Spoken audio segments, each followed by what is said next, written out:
So I taught American history for 22 years, grade 7 and grade 8.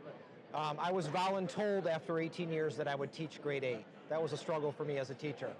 I also, related to my teaching experience, I was a downhill ski instructor. So as a downhill ski instructor, I actually ran a ski school. I taught for 16 years while teaching in the classroom.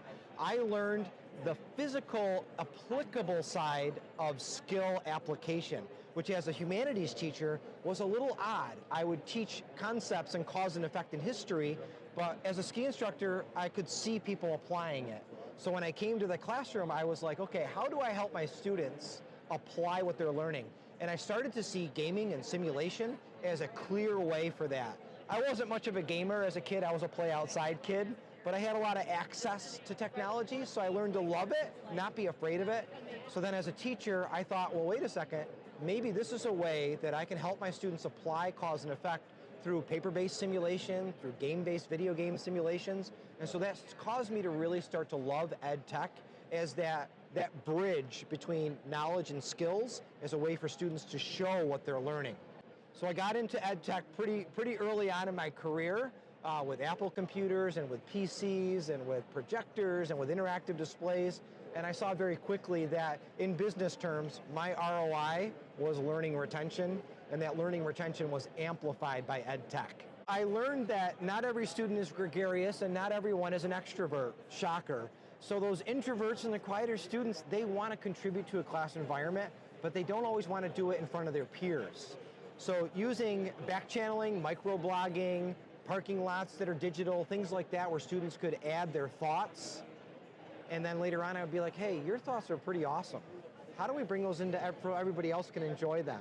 They would build that confidence to contribute more in the classroom. And again, that's an ed tech thing. I don't know how I would have done that without ed tech. There are things from teaching that for millennia have been effective. So if you think of the apprenticeship model, where I stand in front of the room or an individual, I give some direction, and then I let them go, and then I turn into, rather than a sage on the stage, I become a guide on the side in one lesson.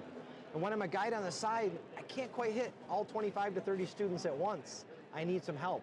So having an assistant, an AI assistant, is a way to support that. But I think to alleviate some of the fear, we need to remember some of the things that we've done for years are really good. Maybe we have students learn to be good writers and readers right in the classroom with us. And then when they go home and they use AI models and AI tools, they know how to use them more effectively for co-creation, co-editing, and for an aid, letting good instructional practice in our room teach them the skills that they'll apply later on with this technology. The number 2 pencil is my favorite instructional designer or ed tech or teacher story, because these tools are meant to bridge that knowledge and skill gap. The pencil's a great example. I think it was Chicago Public Schools took 100 years to fully adopt the pencil, which blows our minds. But we have to remember, when we gave kids a pencil, our teaching ancestors 200 years ago, they're thinking, what am I going to do with this pencil? What are my students going to do with this pencil? How am I going to maintain the pencil? And how is the pencil going to help me in the classroom? Those are the exact same questions we ask about AI. So we just need to remember that the experience of teaching and using technology has been around for a long time. We're not alone on this journey. Solve for Tomorrow is a wonderful philanthropic program at Samsung. They actually operate independent from sales. It's a whole separate entity inside the company, which I get pretty excited about because it's a no strings attached program. So Solve for Tomorrow is based on students solving local problems, but what I like to think about is the local problem is related to a global problem. And the United Nations Sustainable Development Goals as a guiding light in the problem-solving story, I think is critical for that type of program. So then students realize, yeah, I'm solving this for my community here in the center of the United States, the heartland, but you know what? This same solution can benefit my friends in India that are trying to solve the same thing. I see all the things in the news that make us sad. Not enough of what brings us joy. And I think that we need to be cautious with our students to understand that as part of what's happening on the planet, there's a whole lot of good. And so how do we amplify the message of the good, but how do we also look at what's happening and find solutions that we can solve locally that will benefit people across the planet. Food deserts is a great example of that. Right in urban centers, we have food deserts. Access to good, nutritious food is a tenet of the Sustainable Development Goals that relates to everyone on the planet. So if we help our students in New York City solve that problem, we're giving them a way to say, hey, you're solving this for your community, but what you're doing is so much bigger. It benefits people just like you across the planet. Adopting innovation is really important. The energy that we receive in doing something new for ourselves shows in our students.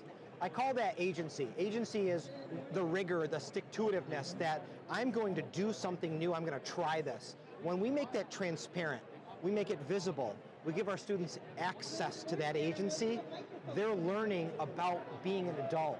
They're learning about pushing through things in life.